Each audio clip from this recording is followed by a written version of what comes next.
So now you know the variables and functions we define in a module are scoped to that module. They're private and not visible from the outside. But you might be wondering how Node does this. So let me show you.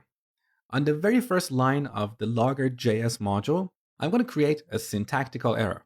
So define a variable x and set it to nothing, like this.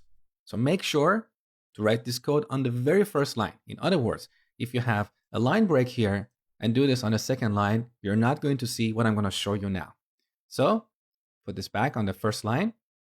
Here we have a syntactical error. Now, back in the terminal, let's run the application again. Okay, we got unexpected token, semicolon, right? But look above this line.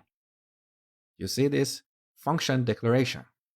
So this function has a few parameters: exports, require, module, file name, and dir name. So let me copy this code here. Now, basically what happens under the hood is that Node does not execute this code directly. It wraps it inside of a function, and that's the function you saw. So at runtime, our code is going to be converted to something like this. So we have this function declaration. Here's the body of that function. Now for now, I'm going to remove this error here. So this is our code. And then we have the end of this function. Now the actual code is slightly more complicated than this, but we don't want to get distracted with that complexity. If you're a more advanced JavaScript developer, you probably know this is an immediately invoked function expression, or IFI. If you don't know that, don't worry, that's not really the scope of Node.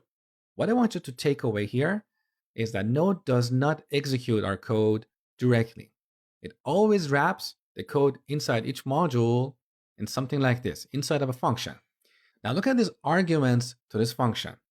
So you have seen the require function. I told you that this require function appears to be global, but actually it's not global.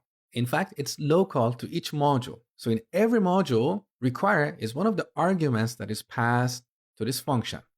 We call this function the module wrapper function. Okay? So you have seen the require function. You have also seen module. That is what we're using here. So we have module.exports. We also have exports, which is a shortcut to module.exports. So if you want to add a function to module.exports object, you can either write module.exports.log equals log, or you can write exports.log equals log.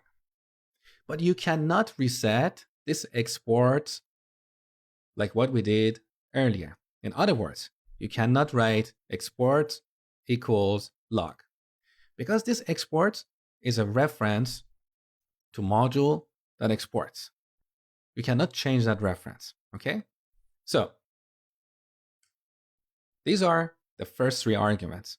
We also have file name and dir name, which represent the name of this file and the path.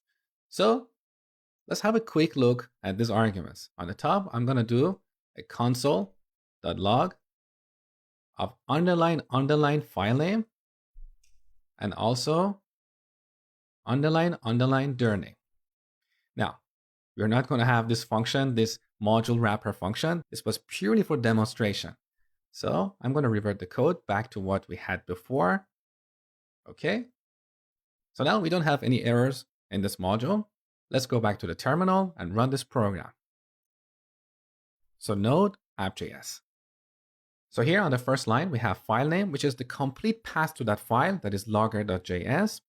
And on the second line, we have the path to the directory that contains that module. So now you have a basic idea about Node modules and how they work. You know how to create them, how to load them. But Node itself comes with a bunch of useful modules that we can use in a lot of applications. And that's what we're going to look at in the next lecture.